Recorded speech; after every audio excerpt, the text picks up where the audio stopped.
This is the Nightshade Cult, a podcast macabre. We bid you welcome. Enter freely and of your own will. I'm Nick Grimm. And I'm David Graves. And we will be your horror hosts for this dissection of George's, Miller, and Ogilvie's 1985 post-apocalyptic Ozploitation fantasy epic, Mad Max Beyond Thunderdome. Good evening. I think it should have been children's fantasy epic. I half expected some Fraggle Rock puppets to pop out. It's very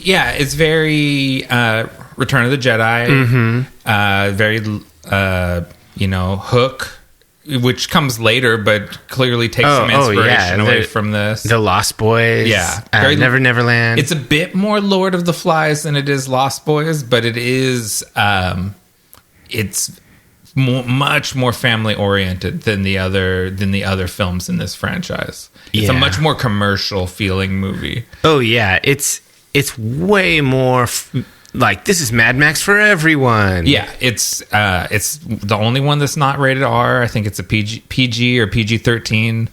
And that was Warner Brothers really pushed for that. They wanted it to get make it more of like a 4-quadrant sort of movie. And, I said that Road Warrior was my first exposure, but I bet it was probably this one. This was probably the first Mad Max that I saw. The two movies are so conflated in my memories. Me too. Like Master Blaster and Lord Humongous kind of swapped names in my head. And like I was always confused as a kid about the Gyro Captain and Jebediah, who are played by the same actor and are close to the same character, but aren't quite the same character. Yeah, they wanted it to be a distinct, different guy, but when the actor who was going to play Jebediah couldn't do it, they just went and got the same old guy. Yeah. And it's... If you take this movie like the other ones, where this is the legends, the various tales, like the Icelandic sagas, this is just another iteration of Gyro Captain. Yeah, basically, the gyro, like some sort of bush pilot, is part of the Mad Max legend. Yeah, that the various different history men and history women are out there telling. He's Max's Loki, or something like that. Yeah, totally. It's totally like that. Like there's Thor, like the Thor and Loki stories. There's so many different variations on that, and Max has an eccentric pilot in a lot of his stories. Yeah, and so that doesn't bother me at all. I look at this really through the lens of like this is all fuzzy memory. Like none of this is meant to be like sequential, chronological. It's sort of is, but and even when things are meant to tie together, there is always sort of an unreliable narrator element to all of them but the very first one. I think that's the first Mad Max is the only story that we can take as literally true, and all of the other ones are folktales. Apocryphal, if you will. Yeah. So I thought this one was interesting because it didn't really do that well, like monetarily. It was made for $10 million and it only made $36 million. That's not a huge win, though. That's pretty big. 3 times your budget is more than successful. Three times your budget is successful, but when you consider how big this was supposed to be, I think it was a letdown with expectations. Yes, I think that's true. They wanted this to do Return of the Jedi numbers, and it's just too weird. George Miller movies are weird. I watched Babe Pig in the City the other day. Mm-hmm. That's a very strange movie. I don't think I've ever seen that movie. Yeah, it's it's definitely a children's movie, but it is dark. Like it's one of those movies that makes children cry, like Return to Oz.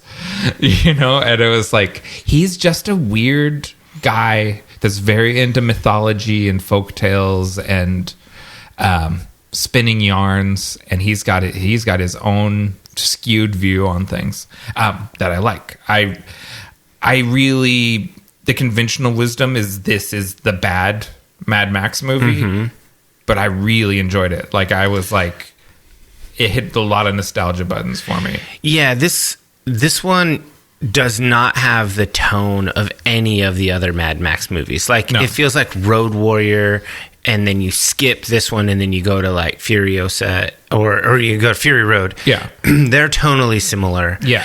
This one is very different, but that's okay. It kind of feels like this is the Mad Max version of the Goonies.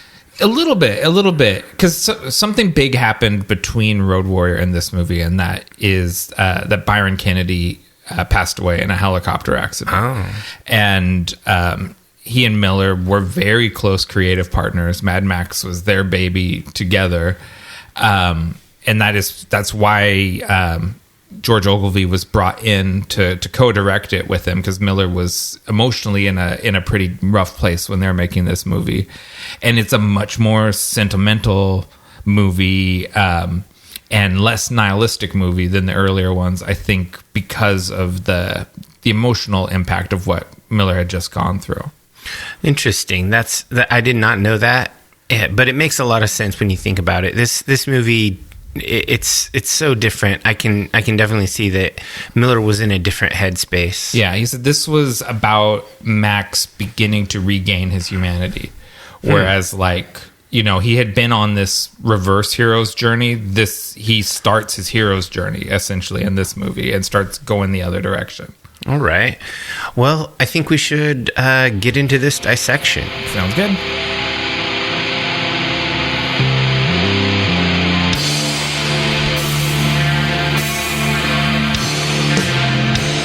A wasteland road warrior runs afoul of the leader of a frontier trading post and is banished to the desert, where he's taken in by a tribe of lost children who believe him to be a messianic figure meant to lead them to Tomorrowland.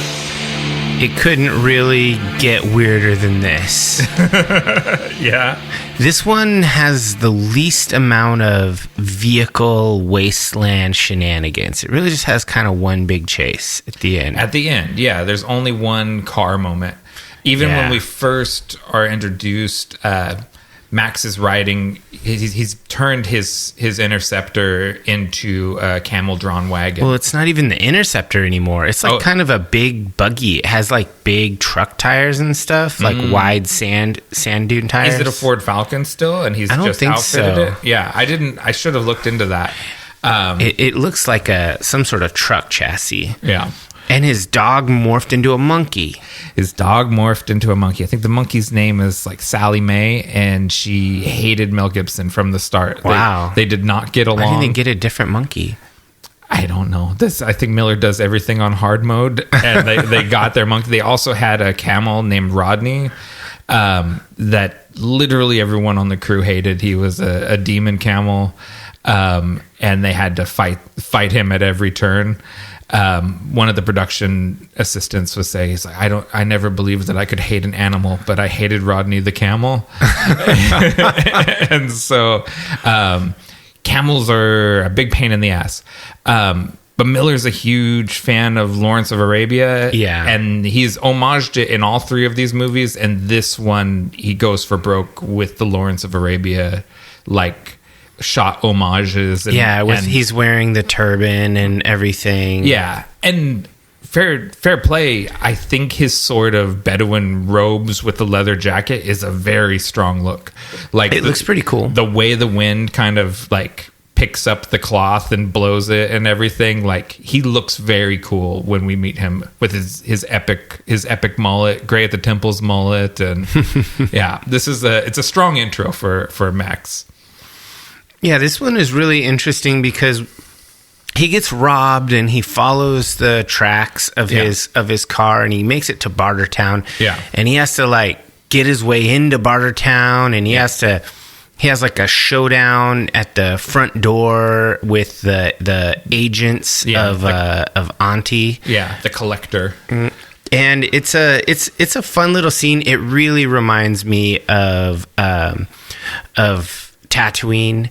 This is very much a hive of scum and villainy. It is. I was thinking of later stuff that homaged this, because it reminded me very much of the town in Fallout.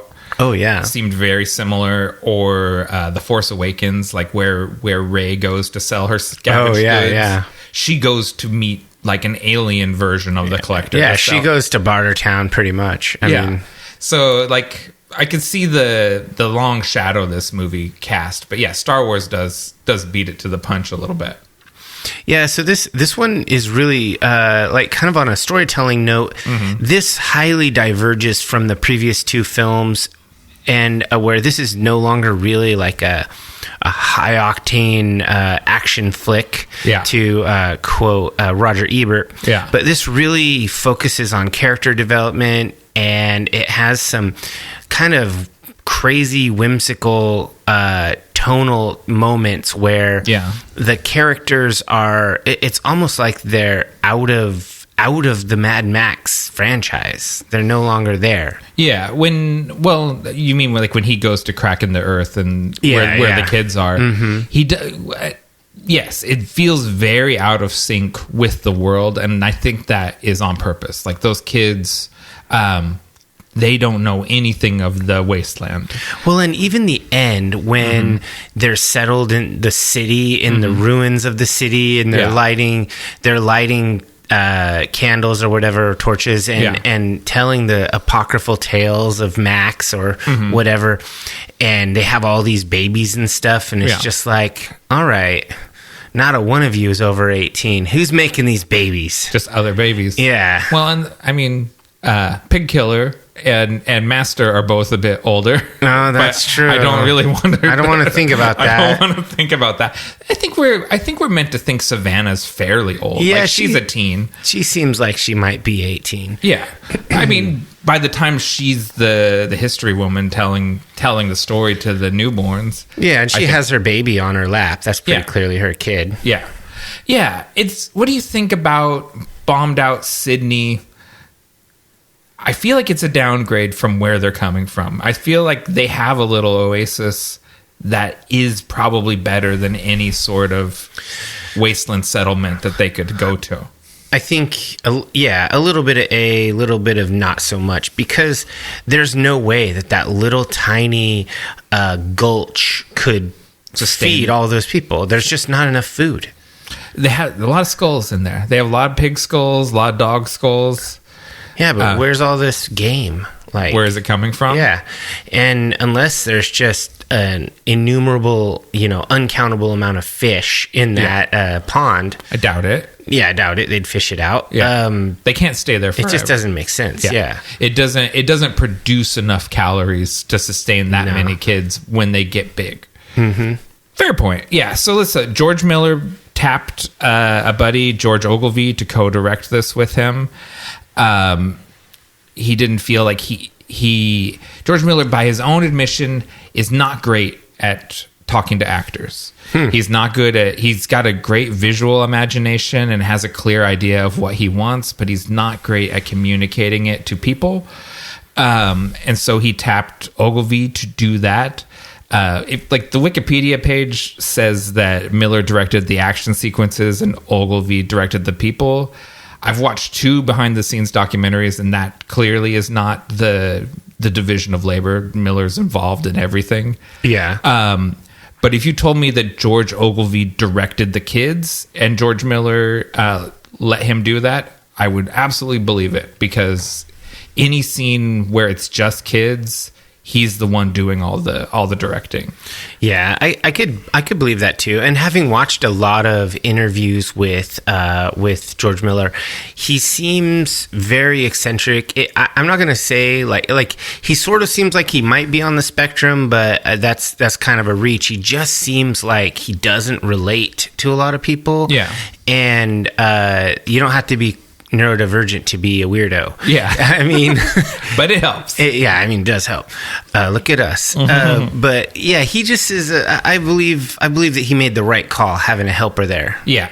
And Ogilvie was very good at getting the kids to act. Like there's 2 documentaries you can watch on YouTube. One that was made by the Metal Hurlant, the heavy metal magazine people in France, and then one that was made for the American market, probably played on HBO or something like that.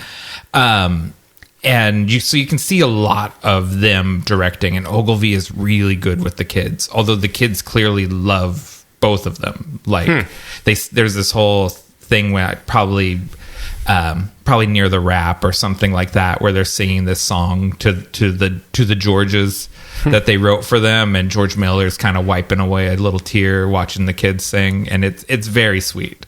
The kids are very precious. They're very precious. That said, I wish they weren't in the movie. I was wondering how you're going to feel about that. I liked the Sky Captain's kid, or Jebediah's son. We're all dead meat. Yeah, he's just like a plucky little kid. He's kind of ruthless. Yeah. I like that kid. He makes sense for the setting. Yeah. And I just feel like these kids were a little soft.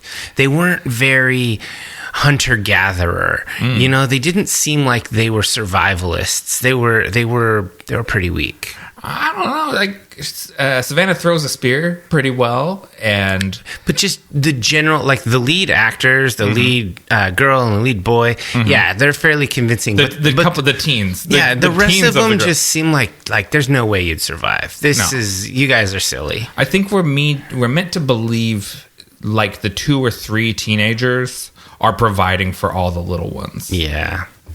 Anyway, we'll get to that in performances. Yeah. I think with regard to directing, I like how they set this, or storytelling maybe, they set this in distinct locations. This is really locational. Kind of like the last one, Road Warrior, how we had the refinery and all of that. Yeah. We have Bartertown, we have the underworld, and then we have whatever Neverland or Fantasyland or whatever you want to call that place. Crack in the Earth. Crack in the Earth. That's what it's called. So I think that we really kind of have 3 places that occur in this movie, and they're all pretty cool. Yeah. So it was co-written by Terry Hayes and George Miller. Terry Hayes says a lot of interesting things about his idea about the mythology of Mad Max. He said he viewed him as Jesus in black leather. And I think Terry Hayes is largely responsible for the Messiah story part of this. There's a little Dune-ish. Yeah. He ran into the Fremen and blah, blah, blah. There is a little bit of that, yeah. And there's a lot more, I feel like, whether it comes from Miller or it's from Hayes' script. There's probably Miller, because this is a visual thing. There's a lot more visual symbolism stuff going on. Like when Mad Max, when he falls out of that loft and Crack in the Earth. Yeah. And he falls hanging by one leg with the other leg folded. Yeah, he's the hanged man. He looks like the hanged man tarot card. And I was like, he's like, okay, you're getting a lot more of the symbolist storytelling going. Like, yeah. It's clearly he's getting a bigger palette to paint with in this. Yeah. I mean, yeah, I think that was really well done. I do like that, how they were doing that. Yeah. I feel like this movie, even more than some of the other ones, really blends in the Western vibe. This is even more Western than the rest of them. Because this was I did not... When I was coming up with my genre, I didn't include Western because I felt like this one was like a fantasy movie. Well, it is kind of like a fantasy. Like it reminds me of Labyrinth, kind of. Yeah. But I was thinking Willow. That's the thing that it gave that me. actually kind of makes sense. But the reason I say it blends the Western, like spaghetti Western, in is because he comes in. He essentially kicks in the shutters of the tavern as he comes in, and he needs to confront the mayor of the town. The mayor makes a deal. You go kill Black Bart, and I'll pay you. Blah blah blah. This really feels like a 2-bit Western plot, like in a good way at the beginning. Okay, I can see that. You're not wrong. And the guy, the carnival barker guy, calls him the man with no name, which is like the classic Clint Eastwood thing. I really liked that character, actually. I'll call that out in the performances. Bartertown is dope. Like, Bartertown is a lot of, when you think about Mad Max, Bartertown is a lot of it. Yeah, you bust a deal, you get the wheel. Yeah. I love their little sayings. Most of, like, the Mad Max quotes you can think of are from this movie, because most Mad Max movies don't have a ton of dialogue in them. Yeah. And this one's pretty talky. This is a chatty Cathy of a Mad Max. Comparatively talky, yeah. So, I mean, that's pretty much, aside from just belaboring the fact that the tone here shifts a lot. It's no longer a relentless action, like kind of a I don't know, just a marathon of fighting. Yeah. This has a lot of drama and a lot of decision points for Max. Yeah, it has much more of an arc, whereas like Max really has no arc in The Road Warrior. Like it's just about getting through the movie. And same with Fury Road, that movie is relentless.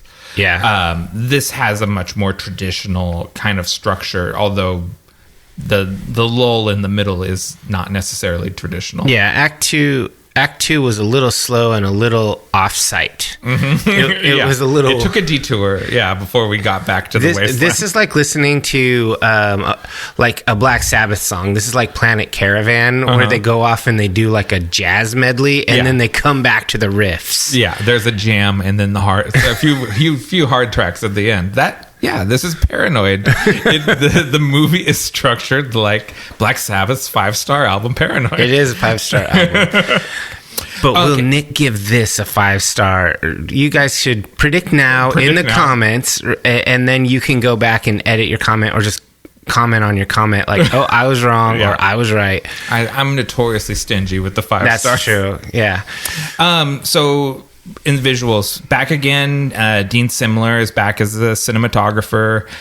Graham Grace Walker is back as production designer. Norma Morrisseau is back as costume designer. We have a new character entering the fray, and that is set decoration by Martin O'Neill. He is an eccentric character, so we have to talk a little bit about him. He showed up at the Bartertown set. On the Sundays, the day off, he came in with a shotgun and just started blasting everything without telling anyone he was going to come in and do that. I like that. Yeah. And Graham Walker called him to task on Monday, like, what the fuck were you doing coming in here and blasting everything? And he's like, you can't go through with a drill and pick places. It has to be random, and then the weather will naturally distress it. This will make it look more natural doing it this way. It's like, I agree, but you need to tell me. Yeah, you should have told me you're going to shoot it up. Yeah. This is $1 million set here. Yeah. And he did some gross stuff, too. Like, he was go to the animal shelter and get euthanized dogs. No. And that's basically all the clothes the kids are wearing are real dog skins. Oh, no. And that set is decorated, the Crack in the Earth is decorated heavily with dog skulls and feral hog skulls that he got from the butcher shop. Okay. So, yes, he did a lot of gnarly stuff for the sake of set decoration, and was not everyone's favorite person on set. But he, by all accounts, is a very strange, eccentric individual. I'm not going to say it like, man, if the animals were euthanized, I guess having them be upcycled, I don't know, it's not bad, it's just weird. It's just distasteful. It's like, disrespectful. Yeah, I think everyone feels that way. Like, about dogs, usually people feel like that's not appropriate. Well, and you can buy like coyote skins and stuff online that were, like livestock predation kills and stuff. You can get those furs. Like, they're not even that expensive. Yeah, well, in Australia though, it would be dingoes, which are just dogs. Yeah, that's true. So I think maybe they just have a different attitude towards it. But it sounds like people on set, especially when he was processing the dogs, were very repulsed by this guy. Yeah, I wouldn't be into that. I like animals. Yeah. Most people like dogs. It's a bad sign if you don't like dogs. But I do think it adds a level of grit to this movie. It does. It adds a little grit, and it adds a little darkness where this movie doesn't have a lot of that. I don't know. Yeah. So I was going to note on this, just the way this movie looks with regards to the cinematography. Yeah. They use a lot more variety of camera work in this movie. There are big, wide shots, huge, Lawrence of Arabia pans. Yeah. There are things that... That's why I call it epic. Like, it looks epic. Yeah, they do so much more. Yeah. And then they also... add in the heavy action camera work like you saw in the first two movies. Like, it's not like Miller forgot how to put a stunt cameraman on a truck. Yeah. You know, like, it's still there. It's still really cool. He does that in his current movies. Yes, he does. He's become, I think, with every movie, progressively more safety oriented. He's getting old, you know. Yeah, but there's wild stunts in this. I think Miller's direction and Simler's cinematography clearly has leveled up from Road Warrior to this movie. Part of that might be just the budget. They have more money to work with, but I think they're just also just getting more confident and competent with their tools. I mean, obviously, like, we've almost done 100 episodes of podcasting, and it's a lot more polished at this point compared to our first few, which were a little hodgepodge. I think I still pause too much. I'm trying to work on speaking faster. It's all right. But he's just leveling up his game. He's getting better. And I think, to touch on the set decoration and all of that, I feel like each of these locations has a distinct visual identity. Yeah.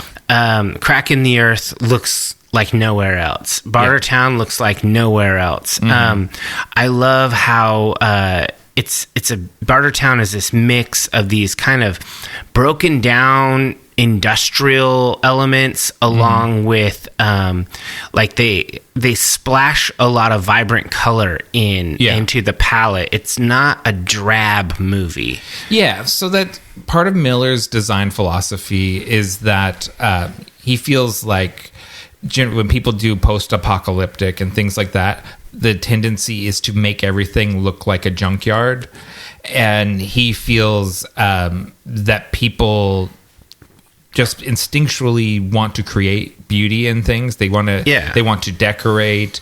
They don't want to live in trash. So even though they're using repurposed materials, there is purpose and intent in everything they're doing. It's not just junk strewn around. Like, there's a level of artistry and craft to how people want to live, basically. I totally agree. If you look at a junkyard and you see a bunch of rust and all this stuff, that's because of neglect. Yeah. But if people are living in a place using recycled materials, they will and always attempt to improve or beautify it. If it can be polished up, they'll polish it up. Yeah. If they can paint something, or if they have fabric and they can dye it, they will. Yeah. You know, it's people are always going to do things to express themselves. I like how there's body paint and there's tattoos. All of these things are always going to happen. It doesn't need to look boring and ugly. Yeah, and I think Bartertown, you see represented multiple, like, cultures, like this distinct, like, there's the guys with the football shoulder pads and mohawks, the marauders from Road Warrior. Have those guys. Yeah, there's those guys, but then there's people like Jedediah, who's got, like, his sort of pit helmet and all of that stuff. Like, and you have, like, Iron Bar, who has lots of Asian flair vibes with his gear. Good old Angry Anderson. He's a character. We'll talk more about him. Yeah, there's a lot of different things going on there at Bartertown. It feels like a trading post, like a Silk Road sort of place. Yeah, I appreciate all of that. I don't know. Do you have any more to say? No, not really. I mean, there's that great. We haven't talked at the very beginning. There is just a gorgeous helicopter shot as we come down from the sky to Max. Riding on his wagon, and we find out it's a POV shot for Jedediah before he robs Max off the wagon. That's what we're talking about the cinematography leveling up in this movie. Like, that was a very ambitious, very cool. And nowadays it's just a drone shot with an iPhone on it. Like, it's crazy how much that's become simplified to do that stuff. I was going to add just a little bit about set design and props and all of that. I think that the costuming in this is its own thing, especially when you have characters like the iconic Master Blaster, which is almost like a character plus a prop plus, you know, like the helmet with the platform for the master and all this stuff. That was all really cool and really well designed. I think that added a lot of visual interest, even though, you know, obviously Blaster doesn't talk, but the character is really cool, really imposing. Yeah, he looks a lot like, what's that game, BioShock? Like, that's like a diving suit, but he has like a big sort of diving helmet sort of thing on him. Yeah, it's almost a Juggernaut look. Kinda. Oh yeah, Juggernaut too. Yeah, and then Master is wearing like samurai armor. Yeah, and riding on his, like, in this little backpack. It's pretty interesting. So before they shot this, because they were filming in certain sites that are sacred to Indigenous Australians, they went out to meet with tribal leaders and get like official permission. That's good. And you know, he went out there and he was talking to the people, and they're listening to his story, and after he explained the plot of the movie, because they wanted to know what kind of movie he was going to shoot there, and like what kind of morally how they felt about the story before they would give permission. And they had a myth, a similar myth to the Master Blaster, of a big man with a little man, and the big man is strong and the little man does the thinking. Like, there was something in their folk tales that recounted that it's same, like the bulldog and the chihuahua in the old commercials. It is, yeah. And so this is something that George always talks about this sort of subconsciously tapping into these sort of like monomyth things, like these things that are just intrinsic human archetypes that just come up again and again. So that's how he essentially got permission to film in these places, is because they liked the story that he told them. Yeah, I mean, it's a pretty good story. So yeah. All right, so we can move on to audio, I suppose. Okay. So I mean, we have what, Maurice Jarre? How do you say that? I think Jarre. Okay. So this is the guy that did the score to Lawrence of Arabia. Okay. So I guess he got George got money. Yeah, and hired the guy. And he hired the guy. I'll be honest, it took me a little while to warm up to the score. I miss Brian May. I liked his scores, and I liked the sort of the continuity that they provided to the first two movies. But I did come around on this score. I agree. I like Brian May's work a little more. Yeah. It just felt more suited to the subject matter. It felt a little less classical, and I like that. More contemporary. Yeah. But I like that we get some didge, you know? You got to be ripping the didge. Yeah, there's some Indigenous Australian instrumentation in there. I appreciate that. You know, I think the elephant in the room is we have two pop songs on the soundtrack, which none of these movies has ever had before. Some Tina Turner. We have that Earworm, We Don't Need Another Hero, Thunderdome, written by Graham Lyle and Terry Britton. And then One of the Living, which is the intro credit song, which was written by Holly Knight, who wrote like Love is a Battlefield for Pat Benatar. That's the more rockin' of the two songs. It's almost got like a Sisters of Mercy kind of vibe to it. Yeah, I was noticing that when we were going into it. I liked that. Yeah. I noticed that there's saxophone all over this movie. It's everywhere. There's even a sax man. There's a sax man in Bartertown, and he features heavily in the music that is associated with Bartertown. Yes. You hate the saxophone. Yes, I do. It's just like a nasty squawk tube. I don't feel that way, although it does like jar me when I hear it. When I'm listening to the score, the saxophone takes me out of it. Like, yeah. You immediately hear, you're like, why is a fucking saxophone? Yeah, the track, or it's not even a whole track, but because the track on the album is called Bartertown, and it's got several motifs in it. The song that I really like, just is like fingernails on chalkboard to me, is the Master Blaster riding through the town on Max's car, celebrating song. I find that song so annoying, and it because usually when we're deep diving or dissecting a movie, I'll listen to the score on repeat. I have a hard time getting through that track because I hate the Master Blaster like his party song. Just drives me up the wall. I didn't even like that. I didn't like that plot line, that mini plot. Like, it's like, oh, you take over the town because you control the nozzle. Like, you control the knob. She has all these guys with guns. Yeah. Well, he controls more than the nozzle. Like, she absolutely needs him because he has the knowings of a lot of things, right? Yeah. He knows how to process methane, which we haven't talked about this. Can you imagine how bad Bartertown smells? Oh, God. Ugh. Like, I can't imagine it. I grew up... I've been to some nerd conventions. Oh. I grew up in a rural area close to a small hog farm. Hog farms at any level smell ungodly because pig shit smells like human shit, essentially. Oh, yeah. And so 400 pigs in a basement, and you're burning the fumes off of their shit.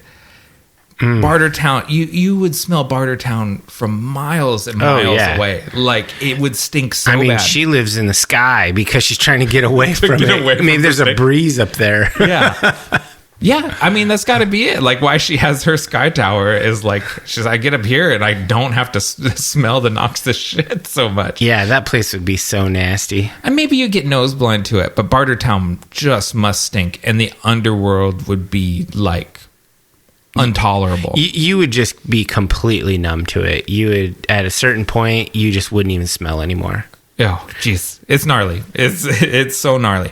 I don't. As much as I like these songs, like the Tina Turner songs, and they've been stuck in my head for a couple weeks now, I don't think they fit in the movie at all. No. Like, they sort of annoy me in a way that none of the music for any of these Mad Max movies has not previously. Yeah, I think that there's a lot in the sound design. Like, I feel like in almost every movie, I talk about how good the sound is. Yeah. In this movie, I don't feel that way. I feel like the score is decent, but the prevalence of the saxophone everywhere it's just terrible. Yeah. I also feel like those two pop songs, they stick out and they don't actually build momentum or anything. They just kind of sound off. Yeah. It's another one of those things. It feels like a studio. The studio wants this. It's like, we're going to get Tina Turner in there. Yeah. So we got to have her music. And these songs were big hits for Tina Turner. Yeah. Like, these were huge songs, very successful singles. So on like a monetary level, we're wrong. But like on a thematic tonal level with the movie, they just don't jive. Yeah. And the Master Blaster's theme was terrible. I think that they got a lot. They almost overdid it with the Foley work in this movie. You think so? Okay. There's so much Foley added after the fact, which is like post-production sounds like footsteps, tapping metal, whirring machines, creaking, revving engines. All of these things were in Bartertown were to try to bring you in and make you feel like you're actually in a town.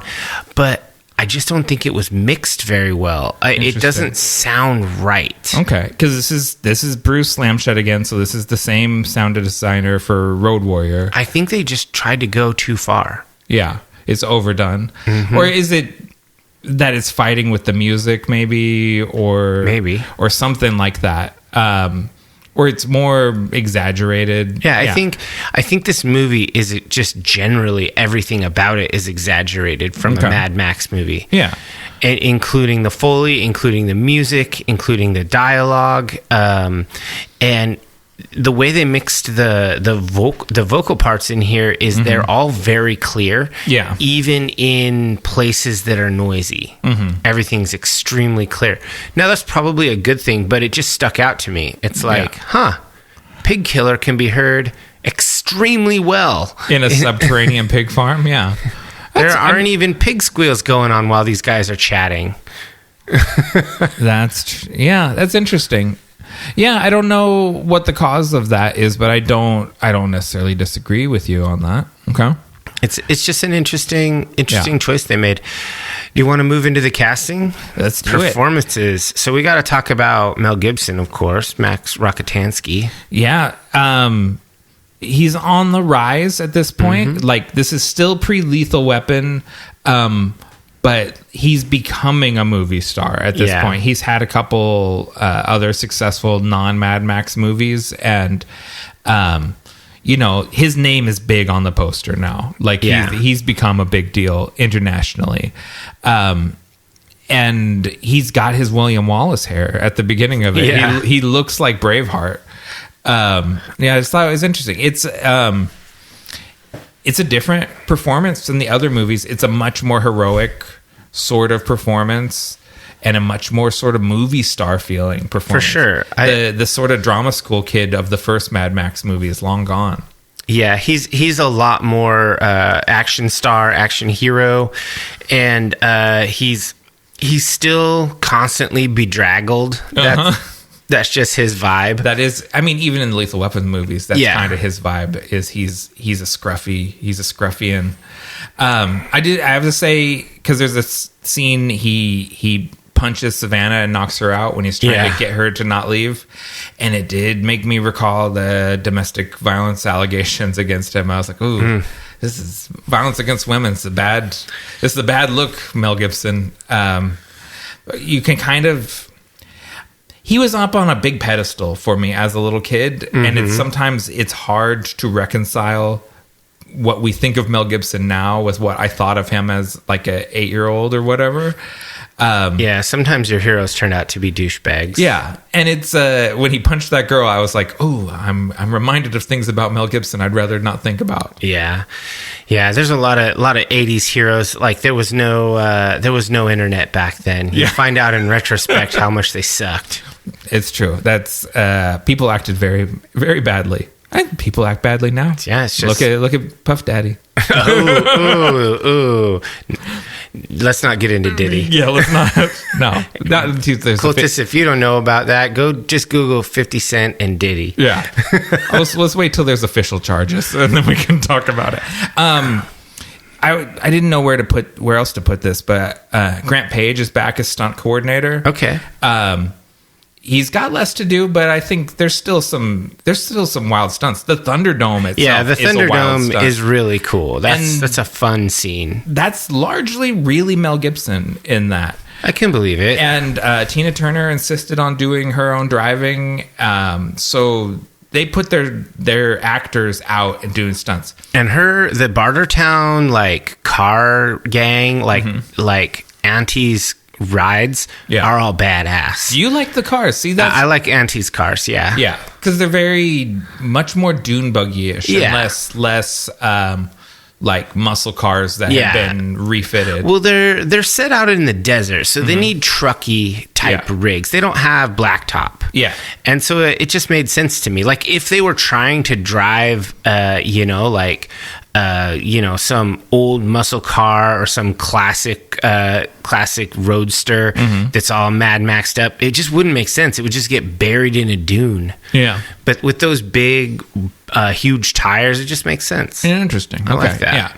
Yeah. Miller wanted them to make skeletal cars. And so they're basically, they're all kind of raw frames, like lots of pipes and roll cages and just not a lot of steel, not a lot of decorative elements. I was doing some Googling for my Mad Max Wasteland Weekend Hulk of a Maverick. I haven't found a good one yet. You haven't found a good one? I'm about to drive through the Mojave Deserts. I'm going to go very close to where Wasteland Weekend is. Nice. I'm tempted to just go out there and just take a look at the spot. But I'm not driving like an off-road vehicle at all. Yeah, you shouldn't do that. Yeah, I get stuck out in the desert in my Mazda. That would be the worst. Okay, let's get back to it. So, Tina Turner? Sure, Tina Turner, Auntie Entity. It's her debut film. No, she's got a couple credits before this. Does she? Yeah, this is in the source that I said it was her.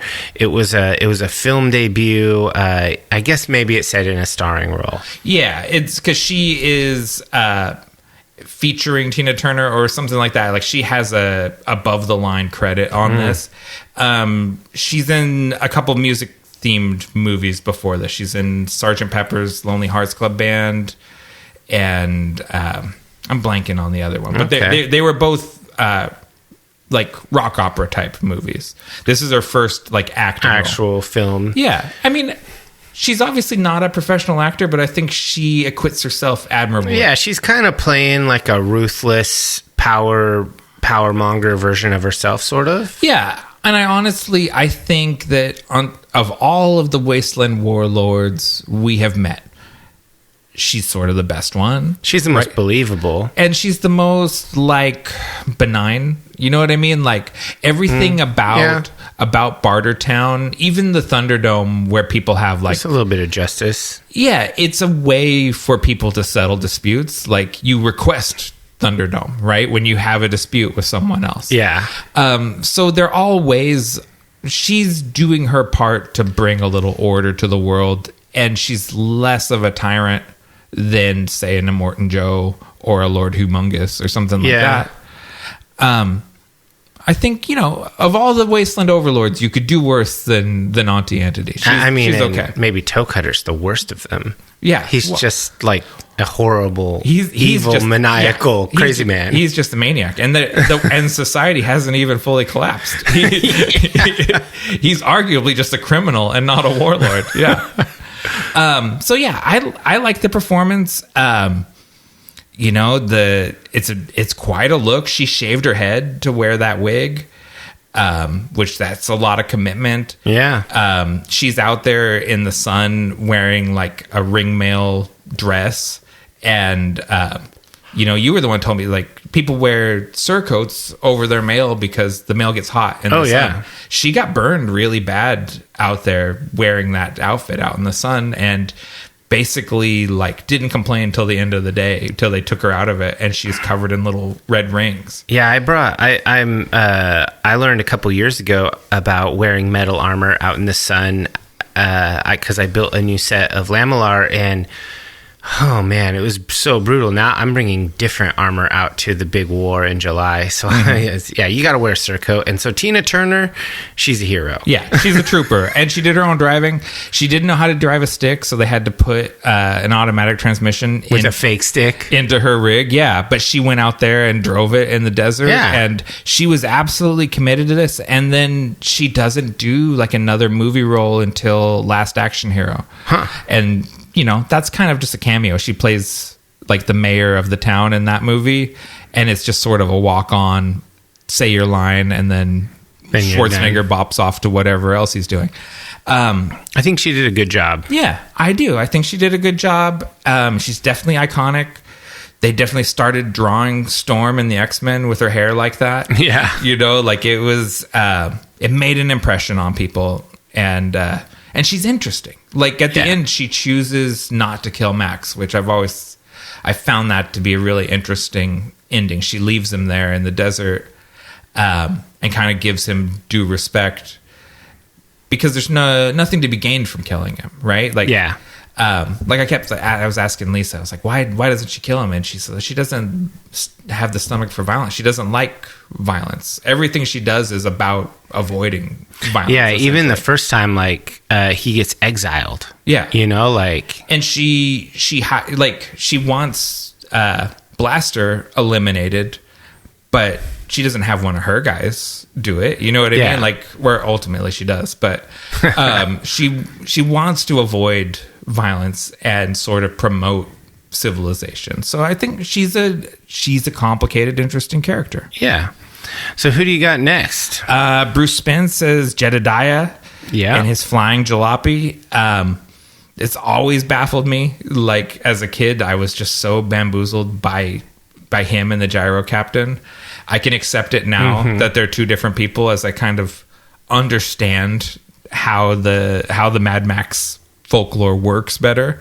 I'm happy when he shows up, though. Like he's kind of one of my favorite components of the Mad Max movies. Yeah, I really like the gyro captain concept and the character in general. I think he's fun. He adds a lot of I don't know, something that elevates it to think. It makes you think that, okay, there's still some cool technology. There's like, everybody loves gadgets, you know, and he's kind of the gadget man. Yeah, it's interesting how much, you know, like how much sort of just engineering knowledge and things like that, things that would be lost without an internet and everything, how much they're worth the people that have them. Because like that's like Master, that's all his power comes from him having this knowledge. Yeah, it's like a chemical engineer or something. Yeah, and then like when Max finds the kids and they're determined to leave, it's sort of his idea. We'll go get the little man, and he can help you guys build a society, because I don't know how to do that. Yeah, he'll know some stuff. But you know, you need someone that knows how to start a civilization, because you are just a bunch of feral kids. Yeah, between between the Master and the pig killer, you know, you got all you need. That's all. You got a mighty hunter. Yeah. And then I guess along with Bruce Spence, you get Adam Cockburn as Jedediah Jr., who his little mini-me. Yeah. That kid's adorable. I love that. Yeah, kid. he does a really good job. I enjoyed that character. I thought he was pretty cool. Who's next on your list? I got Angry Anderson as Iron Bar. Angry Anderson, vocalist for the band Rose Tattoo. You know, it was very uncommon to see someone with like full sleeve tattoos. With cool tattoos all over them. That was like kind of shocking at that point. Yeah. I wanted that when I was a kid. Yes, he is a very cool guy, and he's little. Like, I don't think I ever quite realized how. One, I didn't put together in my mind that Angry Anderson from the band Rose Tattoo was the little guy in Mad Max. And he's just a little guy because he's this sort of skinhead looking guy. He has a big, intimidating presence, but he's a little man. Yeah. He's cool. Not a professional actor. He sought this out. Like, he put his agent. He's like, I want to be in the next Mad Max movie. Get me in there. And he's great in it, and he does his own stunts. You know, yeah, he's awesome. He's one of my favorite characters in the movie. I love Iron Bar. He's just a complete psycho, but he's loyal. Like, he's a henchman, and you know, I appreciate a good henchman. Yeah, he's the lieutenant or the general. Like, he's a high up henchman. Yeah, he's like a gang leader's like number one guy. Yeah, mini boss. He's so awesome. He burned his hand real bad in that scene where he's hanging off of the train.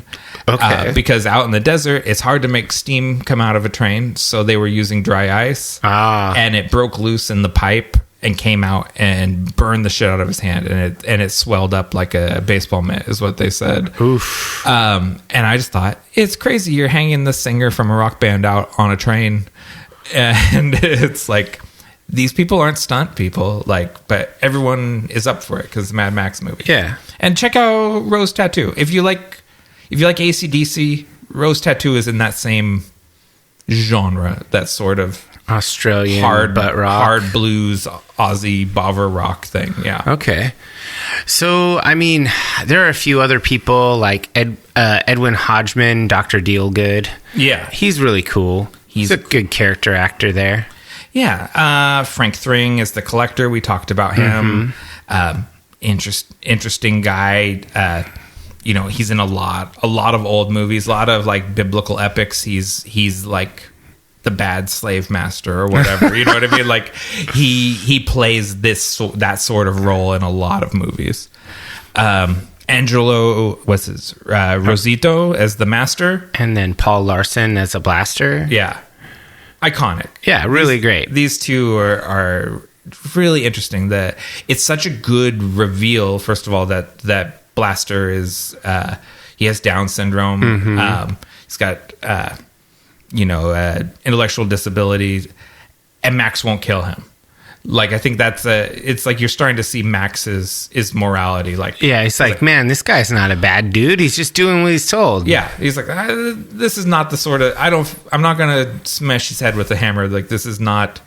If he was just like a brutal thug, that's one thing, but he's a simple person, and no, You got to have rules. Yeah, you got to draw the line somewhere, and this is not the place. Yeah, and so I thought that those performances were really good. I thought Angelo Rosito did a really good job. I thought the Master was just a cool character. He's really cool, and when they escape and he puts on his suit and everything, and you kind of see he's sort of like a little gentleman or whatever, and. So because he spoke in like a weird sort of broken speech pattern, like kind of a weird Shakespearean Yoda. Yeah, and that's all a put on, right? Like it's all part of the character, and he's actually someone like an educated person from before the fall. Yeah, because the fall hasn't been that long, you know. Well, how long do you think it's been since the Apocalypse? Like 20-ish years, 25 years, I don't know. So those kids were all born after the fall. I think so, yeah. I think that is implied, and it's interesting. Yeah. I don't know. I don't know how long those... well, I'm just going by the age of the adults who've talked about before the fall. Like when Auntie talks about, you know, she's like, what were you before? You know? And he's like, police or whatever. And she kind of defers her answer. But basically, yeah, like if you think about it, they're adults who are in their middle age, but they were adults before it all fell. So it had to have been less than 30 years. It couldn't have been more than 30 years. Because Max is probably like in his late 20s in the first movie. Or even mid-20s. Yeah. Let's say 25 just for... Yeah, and he's not yet 50 in this movie. Yeah. But he's visibly aged, but he's also out in the wasteland. Yeah. So you're going to age more. He looked like he was in his, like a hard-worn 44. You think? Yeah. That is kind of what I imagine. Even though that's maybe younger than Mel Gibson was at the time. I don't know. Maybe. Yeah. Okay. So those kids are born afterwards. Mm-hmm. And where were they trying to escape to? Like, where were their family trying to go in that jet? Like... Just... somewhere safe, like I don't know, go or like maybe to an island. Maybe they were going to go to New Zealand. Let's go to New Zealand, where it's actually still fine. yeah, everything's good. There's no apocalypse there. There's no apocalypse in New Zealand. The Kiwis aren't killing each other at all. Yeah, that's plausible. That would be just really funny if you could get to New Zealand, everything is fine. Wouldn't it just be really funny if you zoom out on this world? Only Australia has gone feral. The whole rest of it was actually the Apocalypse was everyone bombing Australia. Just hoping they'd go away. Yeah, that would be hilarious. You know, this movie's plot was a little beyond the pale, but not that crazy. Yeah. Okay. Robert Grubb is Pig Killer. We've talked about him a little bit. Yeah, he was good. I like that character. Yeah.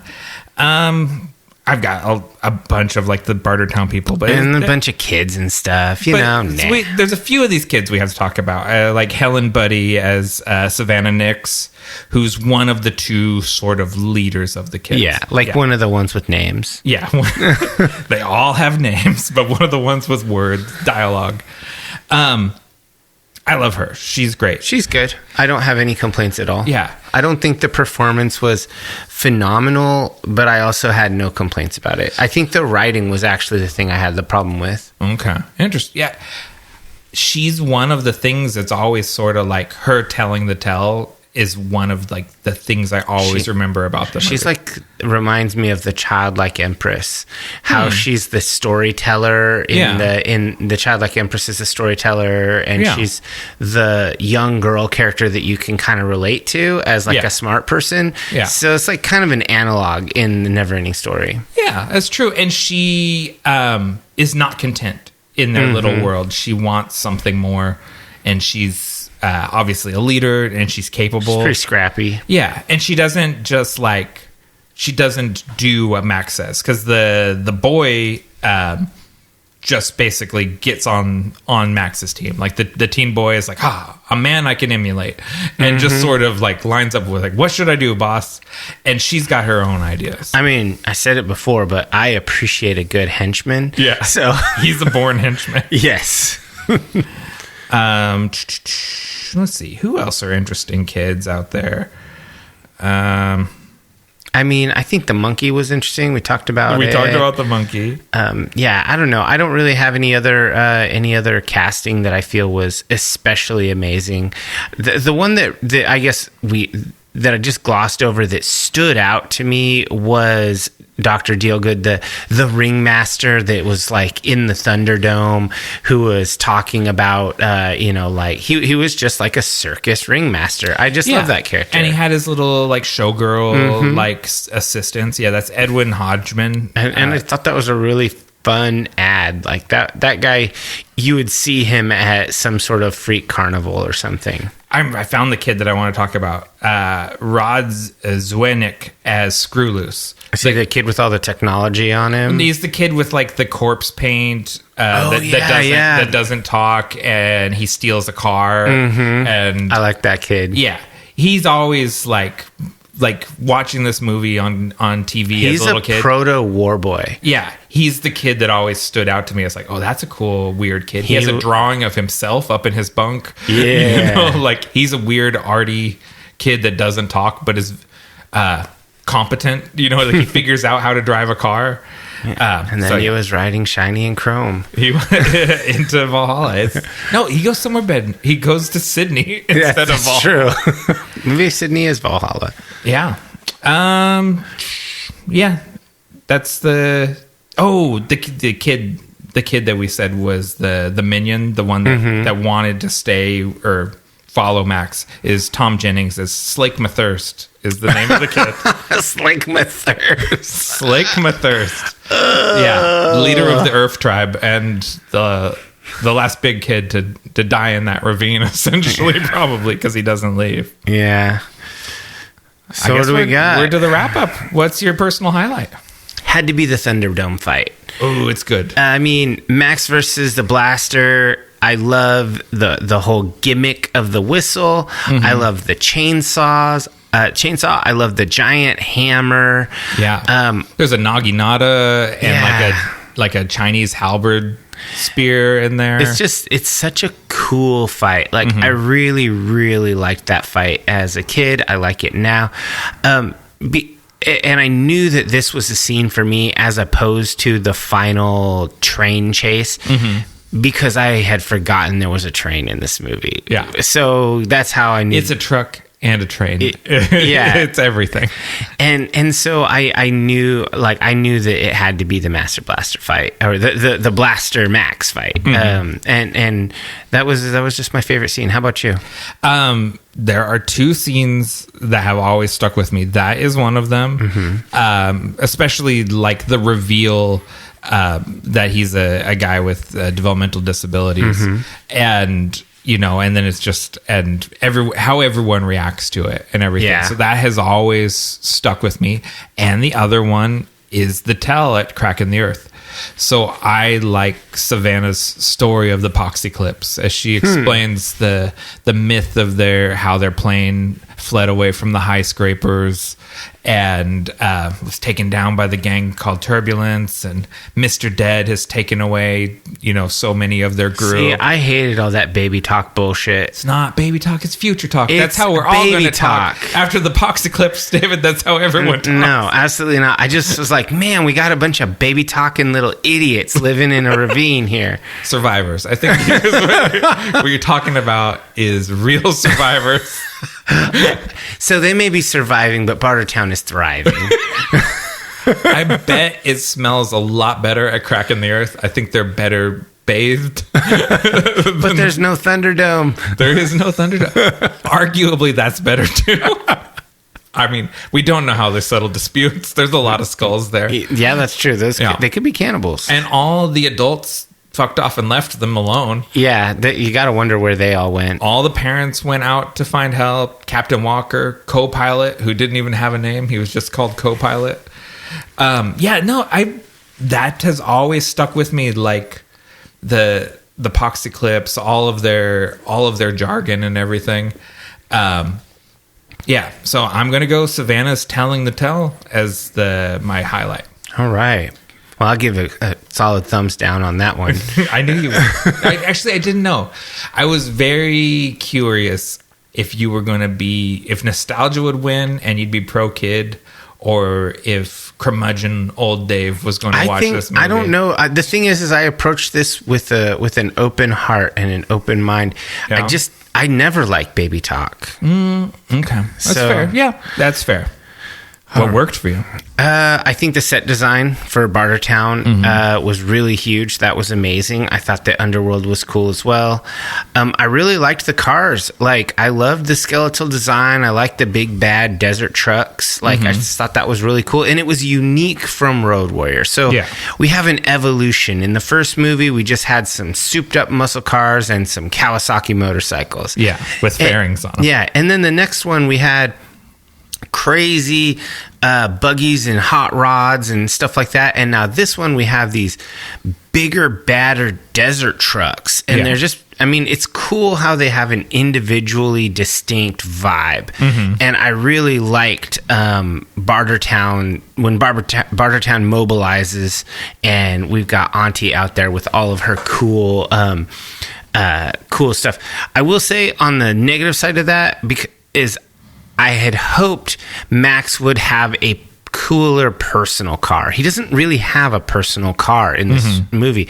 Like, it's always a signature thing. Yeah, it's a signature thing that he has a cool car. And in this, he has a prairie schooner monster truck love child thing.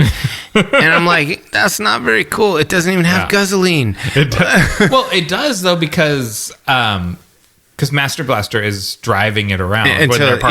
They steal it. He was just out of gasoline, so he had resorted to camels. Put it in neutral and hitch some camels on the front of it. There you go. All right, so what worked for you? The scale. I think this is, like I called it, an epic. It looks epic, even though it's a pretty short movie. It's just over 90 minutes with the credits. It still feels like an epic adventure, like myth, sort of thing. And it feels very widescreen, and sort of like panoramic in a way the first two movies didn't necessarily. I like the mythological elements. I like Max as Wasteland Messiah. And the Hanged Man. I like the symbolic storytelling that Miller's getting more and more comfortable with in this movie. And I like the world building. I like, sort of like what you were talking about, that Bartertown has a distinct culture to the other places that we've seen in the Wasteland. And it's, you're starting to get a better idea of what the Wasteland is like in general by seeing all the different kinds of people that come to Bartertown. And this is extremely influential. I feel like even more than Road Warrior, this is the movie that gets copied when people are doing their post-apocalyptic fanfic sort of things. Yeah. So that's all what worked for me. What didn't work for you? Act 2. Okay. So, Crack in the Earth, Never Neverland with the Lost Boys. It doesn't have a Mad Max vibe to it. It feels like they took a side jaunt to Treasure Island or something. They don't. None of it makes sense with regards to the logistics of it. The story of it is okay. Like, I thought the iconography of the plane crashed in the desert was really cool looking, but on the other hand, and I also wanted to throw back to that. One of the buggies that was used by Auntie's gang was powered by a jet engine. Yes, and so I'm wondering it's from that plane maybe, or it fell off when it crashed. It found it in the desert. I don't know. I just thought that was cool. And the Camel Wagon is a Ford F-150 chassis with a Ford XA sedan cab. Okay, interesting. Yeah. So I just did not feel like the middle section of this movie just landed at all. It was absolutely numbing in my enthusiasm. I just felt bored AF. And we have to say that you're not the only person that feels that way. That's a lot of comments on this movie. I don't want to adventure around a village of kids arguing about with jibber jabber made up nonsense about the mythology of a dead captain guy, and try to make Max into Lisan Al Gaib, who's too humble to admit that he's Lisan Al Gaib. Of course, Captain Walker would say he's not Captain Walker. Exactly. So yeah, I was just like, man, get the fuck out of this place. Get back to Bartertown. This place sucks. He does look like the drawing of Captain Walker, though. Yeah, he does. So, I mean, that really was it. Like, okay. I liked Act 1. I liked Act 3. You don't like the middle. You don't like Crack in the Earth. That was just garbage. Okay. So, what about you? What didn't work? I don't like the movie is noticeably more commercial. There is clearly this probably coming from Warner Brothers. They're like, we're putting more money behind this, and we want this to be a movie that sells toys. We want this to be a movie that we can sell to kids and keep making more of these movies. They're trying to build a franchise here, and so they Return of the Jedi this movie, and that just feels weird. And a big part of that is the 2 Tina Turner songs. Oh, yeah. Which just, it's so weird to have a Mad Max movie with pop music in it. It's actually something that comes up in the French documentary. They keep saying about how influential Mad Max is on rock and roll music.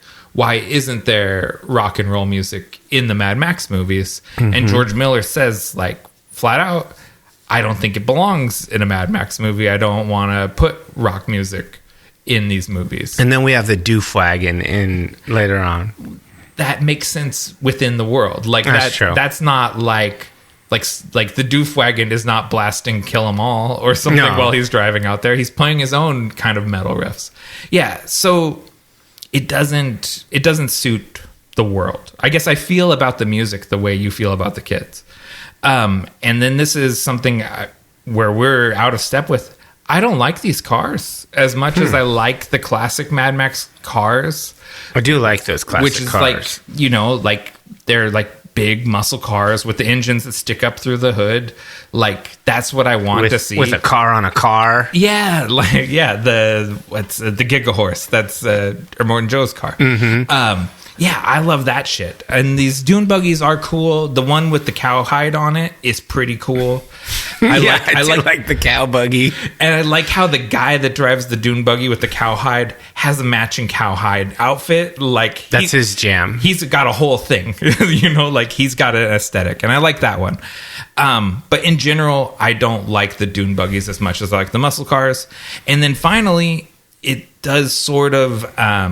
it strikes me odd that they're filming in these sacred locations. He went out to meet with the indigenous leaders and everything and get permission, and there's no like Aboriginal Australian people in this movie. That is a little weird. And the kids are sort of like, they're like white kids with dreadlocks. Like, it's very much like they're taking sort of aesthetics from indigenous people, but it's all white people. I honestly think the indigenous people would be living indigenous lives in harmony. They wouldn't be living in these ridiculous situations. Yeah, they just avoid it. Yeah, like, ooh, weird. The town smells like shit. They're like, no. They're just gonna let all those people die. Yeah. Oh, you get sick from having pigs. They don't want any of that. Maybe there's plenty. The indigenous Australians are doing fine and are just avoiding all of this shit. That's my headcanon. They're like the Fremen. They just disappear. Yeah. I like that. That's a good explanation for why they're not there. It's not necessarily a good excuse for hiring practices. But it is a good story logic. There should have been a few, right? I mean, you would think there would be some black people somewhere in these movies, and there just isn't. So that's weird. That just always rubs me wrong. But that's what I got. So what's the final verdict? What's your final thoughts and score? So I really think that they did a swing and a miss on this movie because they tried to make it appeal to kids. We had a really good example of a cool kid character in Road Warrior. The feral kid. Yeah. And when I was a kid, I liked the feral kid and I liked the dog. Like, I'm not saying that movie was good for kids, but I did like it. Yeah, and I love that dog. And in this movie, I did like the Sky Captain's kid. So when we started off, the movie starts off, and it's Max, and it's the Sky Captain's kid, and the Sky Captain, and all of that. And I'm like, okay, that's cool. They added a kid in, and that's cool. They did a good job. But then when we get to the full-on Ewok village where they're just trying to kid it up for everyone, I'm just like noping out of this thing. You can imagine them saying, like, that being a note, kids like Ewoks. Like give us Ewoks, and George Miller being like, I'll give you Lord of the Flies. And they're like, soften that up a little bit and we have a deal. It just felt like an Ewok village or something. And I was just like, dang, this actively blows. and so I've had a hard time because, like, if you just deleted the middle and then added some miscellaneous action filler scenes, this could be a 4-star action movie. But if you really want to get into this whole jibber jabber mythology nonsense with children telling stories and stuff, it's a 2-star movie. Ooh. So I guess I'm falling somewhere in the 3. Okay, you're gonna go 3. I'm gonna go 4. Oh, gross! I just fully love this movie. Like, that was my... You Ewok lover. I also love Ewoks. Do you like Jar Jar? Because that's how she sounded to me. She sounded, in like her storytelling, that was a Jar Jar story. You know, the thing is, if I had encountered these movies as an adult person, I would feel much that same way. I'm 100% sure of it. I'd be like, oh, man, they just totally fumbled the ball on the third movie. But I encountered these movies as a little kid. And so... it has a place in your heart. It has a place in my heart. And I always have loved these kids. And... I still find the kids very fun. Like, I haven't hardened my heart to these kids as I've gotten older. And so, yeah, to me, like, I mean, it's a soft 4. It's probably more like a 3.5, but we get off the fence. And so I'm going to get off the fence on the 4 side and say, I enjoyed this movie quite a bit, more than I expected to. Okay. So I enjoyed it less than I expected it to. I wanted to like it more. So IMDb gave it a 6.2. Letterboxd gives it a 3 out of 5, and Rotten Tomatoes gives it a 79. But Rotten Tomatoes is well known for rose tinted glasses for these old movies, for sure. Yeah. So I think a 3 is right on the line with, if you're a nostalgia act, you can go with a 4. Yeah. But this is it's just one of those deals where I wanted to love it, but this is the worst Mad Max movie. I enjoyed it more than the first one. No way. The first one is so good. It's an art house movie. But we both gave it a 3. I gave it a 3, but that was a strong 3. That's a strong 3. This is a weak 3. This is a weak 3. Yeah. Fair. That's fair. I expected this rating. I expected this result. And I am perfectly satisfied with our 3.5 average that we are giving it. All right. Accumulatively. All right. So let's take a quick break and come back with the Vault of Darkness.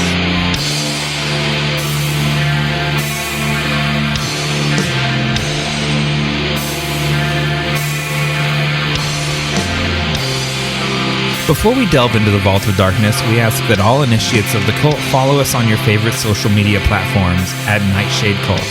If you've enjoyed this content, help us grow the cult by sharing it with like-minded people and leave us a review wherever you listen.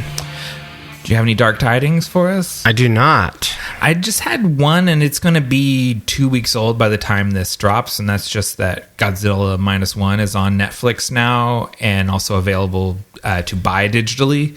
So if you haven't seen that movie, it's the #1 film on Netflix at the moment and #1 in the Apple Store. So check it out if you haven't checked it out yet.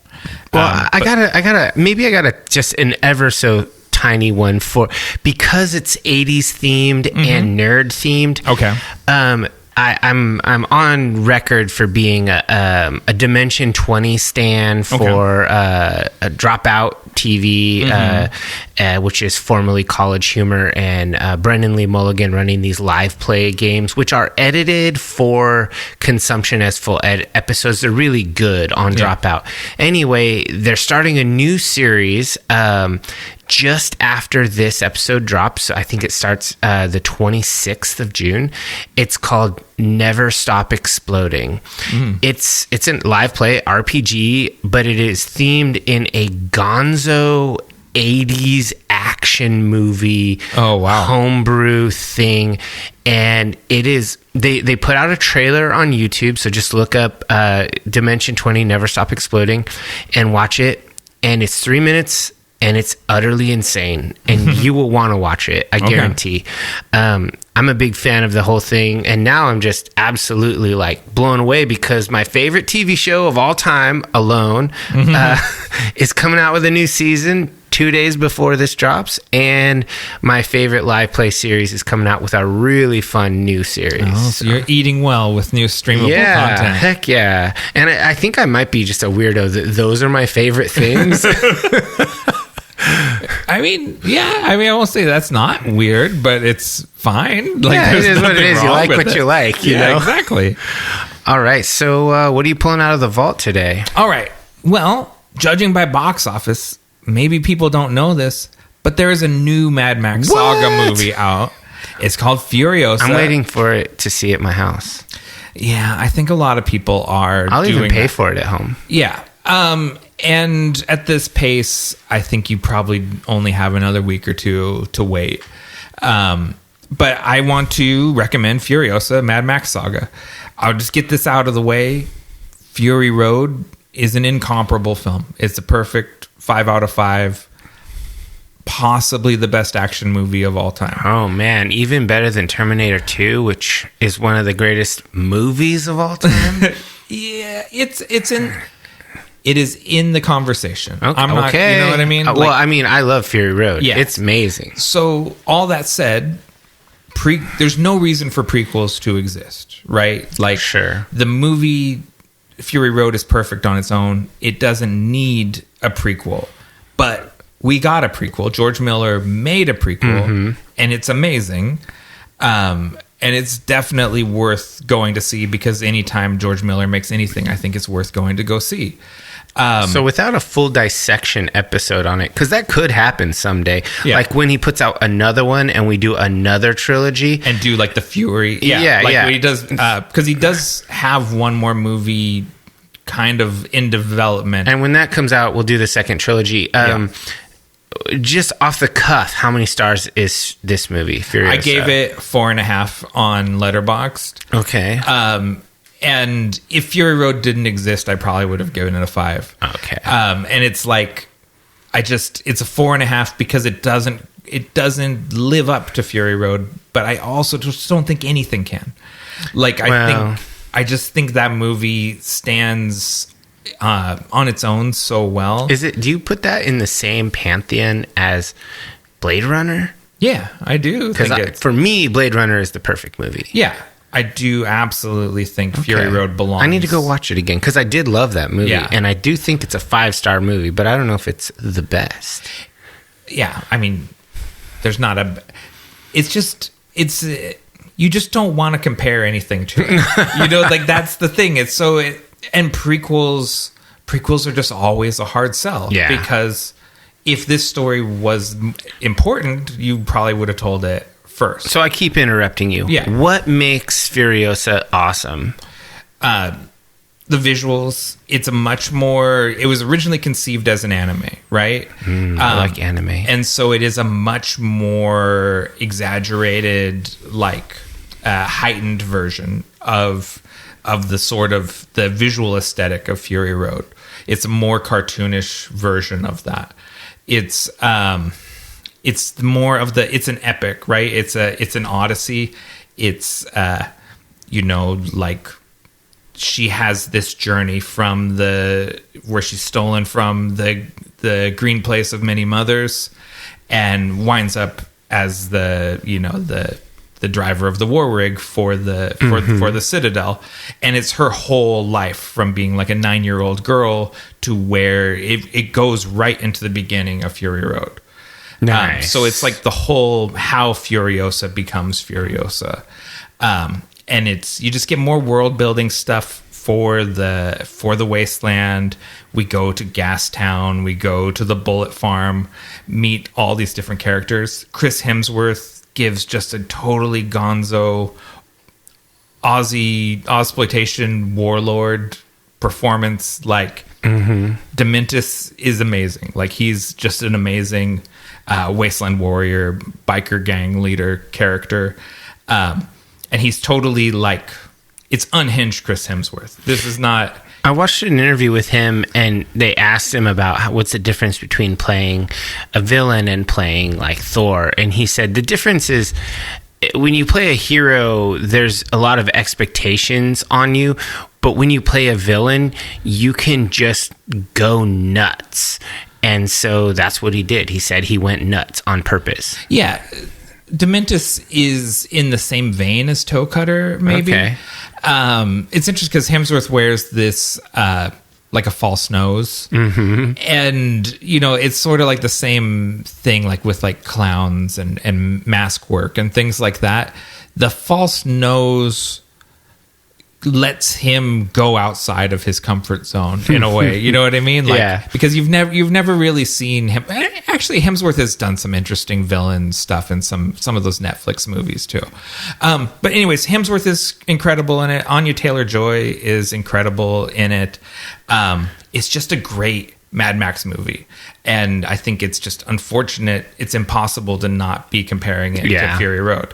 But if you're someone who has listened to us dissect three Mad Max movies of various qualities, this is a movie you will like. If you like these movies that we've been talking about, you will absolutely like Furiosa. And then do what I do. You come home and you watch Fury Road right afterwards, and the two movies just pair so well with each other. Nice. Yeah. What about you? What are you pulling out of the vault?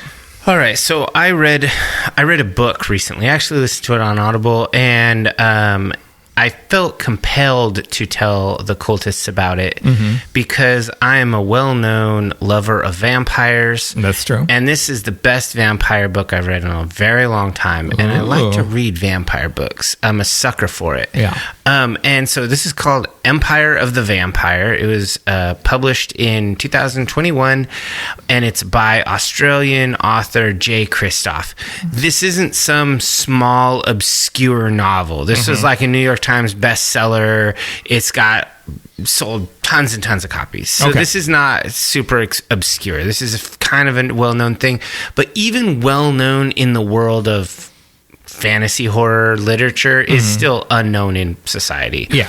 So this is a crazy, almost post-apocalyptic, but if it happened in medieval times. Okay. So it's been 27 years since the last sunrise, and so for those last nearly 3 decades, vampires have waged a war against humanity and dominated them. And there's the Forever King is ruling, and there is human resistance. There's an order of holy brothers that study all kinds of Witcher-like, paladin-esque, vampire hunter-ish stuff, and they get these really cool tattoos on them that are inlaid with holy silver that are put on them by these nuns of their of an order adjacent to their own, and their faith empowers these tattoos, and it acts as like an aegis against the undead, and they're called the Silver Order. And this, like, on the surface, all of this stuff, it's like these guys are like paladin witchers in medieval sunless world. It sounds cheesy. It sounds very like RPG, right? Yeah. Like, it sounds like a game. But it's so damn good. Like, this guy writes really, really well. And so the conceit of the first book... And it's in Australia? Or no, he's Australian. He's Australian. Yeah, it's okay, actually it's happening in France, basically. Okay. It's fantasy France. Fantasy France. Like the main character's name is Gabriel de Leon. Mm-hmm. And they always drop a little French here and there, like merci and that kind of thing. And so... I was thinking this is going to be Cheese Factory, right? Yeah. Like, but no, it's I read all of these reviews and they were all super good. And the thing about this thing is it's fucking long. Like, it's almost 900 pages on the book. You spend one Audible credit and you get like almost 30 hours. It's like 27 hours. And there's a second book that came out, and then supposedly there's going to be a third. And the second book is even longer than the first book. And it's all really good. So the fundamental conceit is it's an interview. It's an interview with a vampire? With the Vampire Slayer by a vampire. They flipped the script. Yeah. So Gabriel de Leon is being held. He's the last member of his order in this interview. Mm-hmm. He is the sole surviving member of the Silver Order, and he's being interviewed by a vampire chronicle who serves a queen, a vampire queen. Mm-hmm. And so he's being held captive, and he's being ordered to like tell his story. And so it's in first person most of the time. He's telling his story to this chronicler, and then sometimes it cuts to them talking, and he like the vampire talks to him, and they have a little conversation, and there's a contentious relationship. Yeah. It's like the Black Leopard, Red Wolf thing, right? Mm-hmm. Where he's captured and telling the story. Very much. It's a really good. Yeah. It's a really good format, and so. It's just an excellent book. I mean, I thought the title was cheesy. Uh-huh. I thought the premise was cheesy, but in execution, it's excellent. So if you like any of that stuff, Witcher, vampires, vampire hunters, all this kind of like mythology of different vampire bloodlines and all this crazy history stuff. This is definitely for you. Empire of the Vampire. If you're an Audible person, you more than get your credits worth off Jay Kristoff for how long his books are. Is the sun not rising because of magic or because of like the volcanic eruption? No, that's part of the mystery. So no one knows. There's something happened to create the Evernight, and there is these people are studying and trying to figure out how to bring it back, to bring the sun back. And supposedly there's an heir, the last remaining member of the bloodline of the martyr or whatever, kind of their Jesus, whatever, the martyr. And so they're Mad Max, if you will. Yeah, they're Captain Wilson. They're Captain Walker. Captain Walker, if you will. And so who they refer to as the Holy Grail, because that person's blood is absolutely holy. And so there's this, it ends on a cliffhanger as what's going to happen with this person and all of that. And so the whole idea is these good guys are trying to reverse the Forever Night, and it's just super good for this genre. I already bought the second book, and I will listen to it this summer and eagerly await the third one. All right. And he's an active author, like publishes every couple years. So. He's not going to George R.R. Martin. No, he has a few other series. After this, I'll probably go check out his other work because I like this so much. I might as well see what else I like. Right so on. Empire of the Vampire by Jay Kristoff. Sounds good. We'd like to thank you for joining the Nightshade Cult. Until we meet again, we're wishing you unpleasant dreams.